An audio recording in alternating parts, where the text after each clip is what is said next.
Hey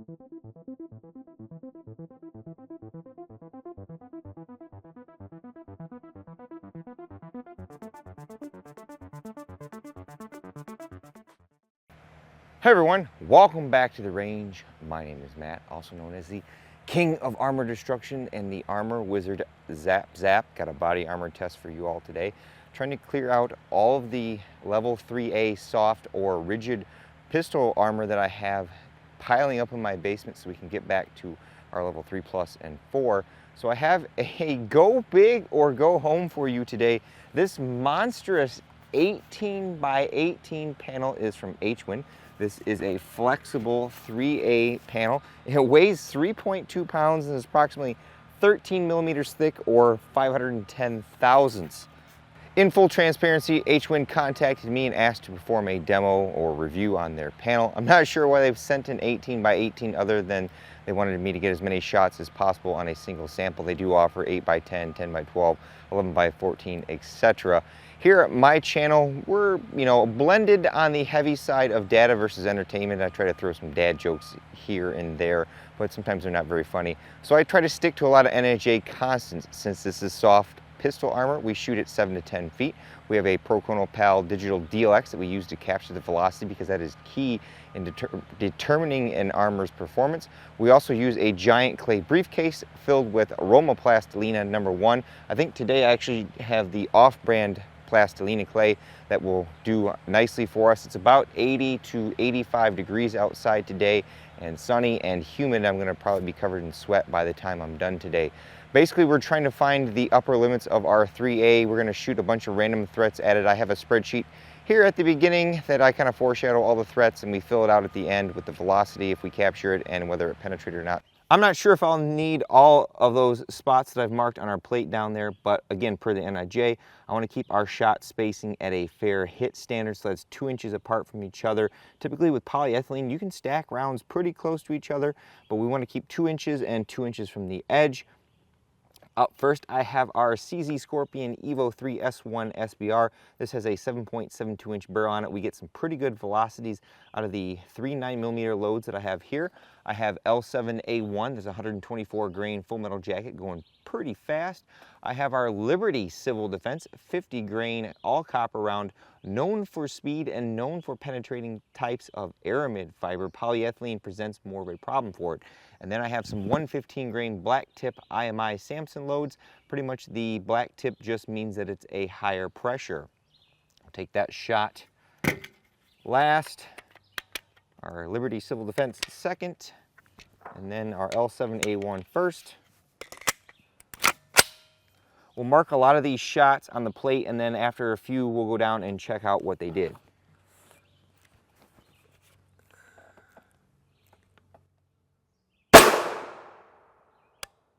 Pretty good velocity off that. I'll just walk these right down in the line on the right-hand side.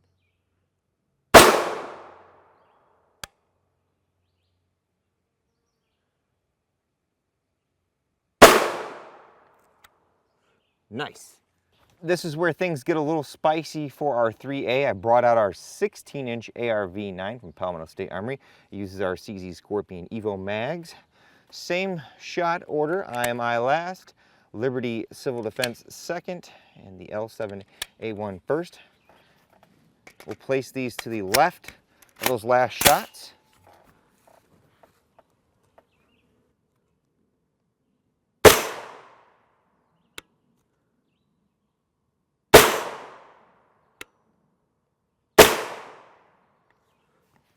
And now for my 5.7 fans, we bring out our Keltec P50.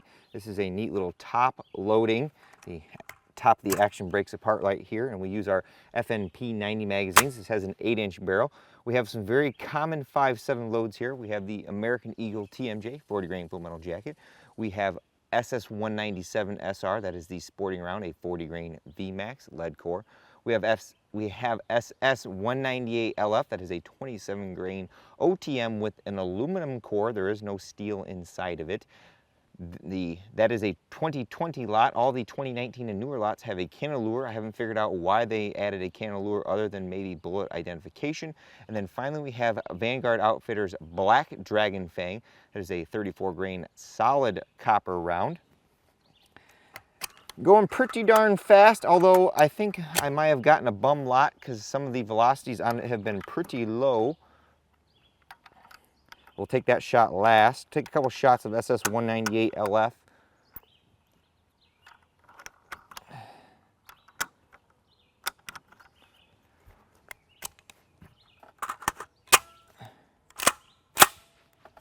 So the American Eagle TMJ first. We're just kind of walking these, you know, in a line, straight up and down.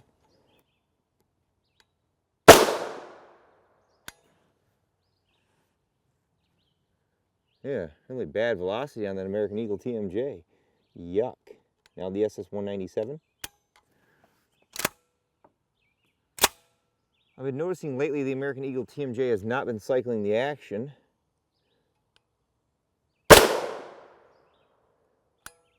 Good velocity off that.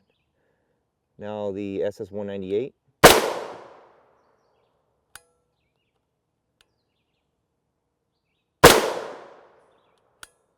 Let me go check the shot placement. All right, and finally the Black Dragon Fang will be by the H on HWin on the left side.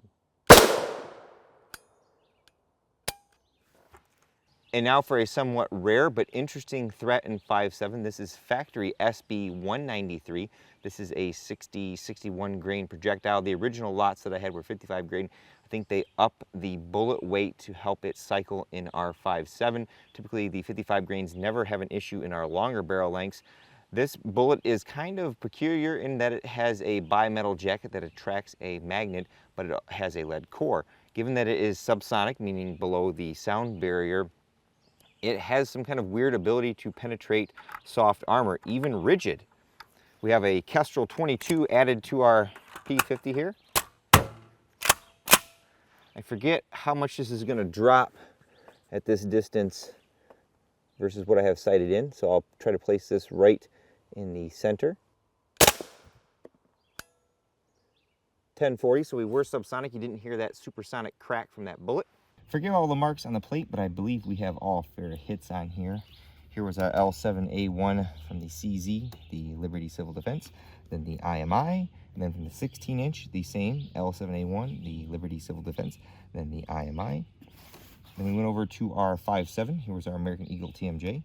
Here was our SS-197, the 198 shot number 1, and shot number 2. Then here was our Black Dragon Fang, and then our SB-193. There's plenty of spots left on this plate that we can throw a couple more hits on here. Although, like I said, with pistol-rated armor, there's not a lot of threats I can throw at it. I mean, I can throw some Fort Scott munitions and some other things at it, but it would probably penetrate, and not a lot of people have those rounds. Uh-oh, Raggy. We have penetrations from our Black Dragon Fang, our SB-193, our second round of SS-198. Our first round did not penetrate. I'll have to double check the American Eagle. Looks like our Liberty Civil Defense from the 16-inch penetrated. This is some weird constructions. I've seen this before with this plate. They use some foam on the back as a media to help control that blunt force trauma. Then there's this rigid piece of plastic in here. Not sure what that's supposed to do. I don't know if that helps with the controlling the polyethylene from stretching too far. But we'll pull all these off here in a minute and confirm our penetrations when we do our teardown. But there goes to show you our 5.7 with the right load. Even that subsonic load is pretty darn dangerous against our soft armor. Even the Liberty Civil Defense, going fast enough, can do the job too. Before we bring out our last threat for today, I wanted to shoot 2 more 5.7 loads at it, but I wanted to reduce the velocity. So we've got our Palmetto State Armory 5.7 Rock. This has a 4.6-inch barrel. This particular gun produces the lowest velocities out of all the 5.7 guns I've tested, simply because the barrel length is the shortest at 4.6 inches versus the 4.75 from the 5.7. This is R&R Weapon Systems R37X for expanding. It's an all copper load, good at expanding like our Spear Gold Dot and penetrating to some pretty good depths in ballistics gel.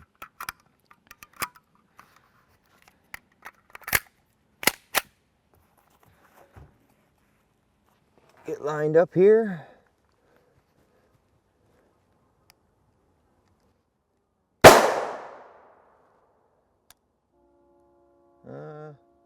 That velocity seems off for some reason. Let's get the second shot here.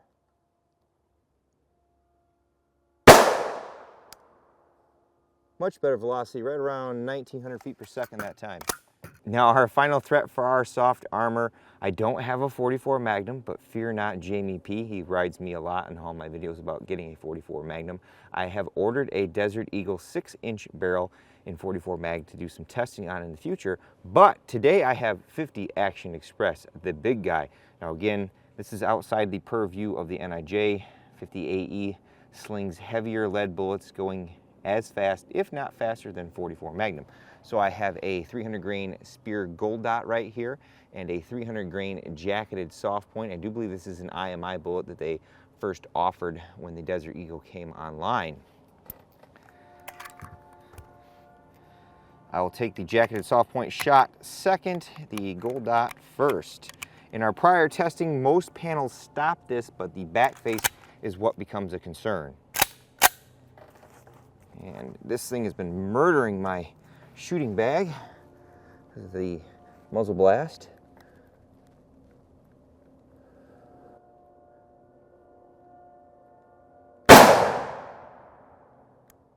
Pretty good velocity off that.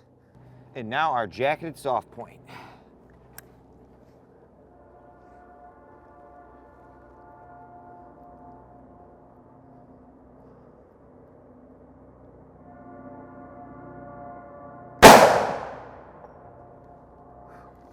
Smoking. This is where we're going to see some real back face. Our Gold Dot shot was right there. Our JSP was there. Our 2 shots of R37 were there. Again, this plate is big enough that we can continue to put hits on it, especially 9mm. It is really good at stopping those type of rounds, but we'd probably get bored trying to get something to penetrate. R.A.N.G.E. Looks like our second round of R37X penetrated this particular plate, but both of our 50 Action Express loads were stopped. Now, if you've watched any of my other soft armor, you'll note that that 50 AE produces some pretty heavy back face. Again, this is just a representation. This guy, 35mm. This guy over here, 37mm. This particular plastic material seems to help control our back face, although I'm not sure how well this would do in a really flexible panel that you would wear all day. This might hinder some of its flexibility, but interesting. Of our 3A panels that we've tested so far, very controllable back face with the 50 AE, although this particular design let more of our 5.7 stuff through. Now for everyone's favorite, the tear down. We tear our plates apart to see what is inside of them. We've got a foam right here. This does help with blunt force trauma, but to what effect, I do not know. Typically, a lot of the higher end manufacturers use a higher density foam. This one's better than most. It's got a decent amount of thickness there. This plastic layer here, again, guessing it's to help with blunt force trauma and help keep the polyethylene from stretching too far, and just more resistance to it. We have our confirmed penetrations. We'll list those in the spreadsheet, but you know, it was the Liberty Civil Defense, the American Eagle TMJ, the Black Dragon Fang, the second round of SS-198 LF, our SB-193, and then the second round of our R37X. There's just a bunch of layers of polyethylene here. I'm not sure if the fibers or the layers are directional or if they're making them, what is it?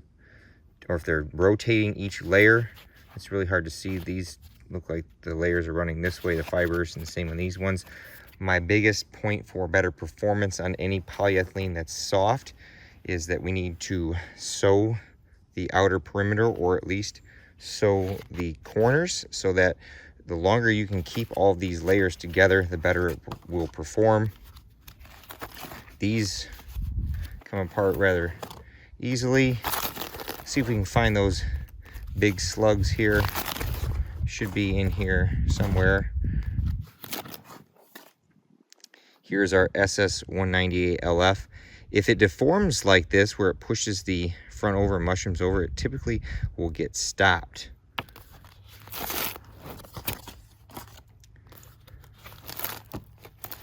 Here's our 9mm load that's stopped, pretty much just smushed right over.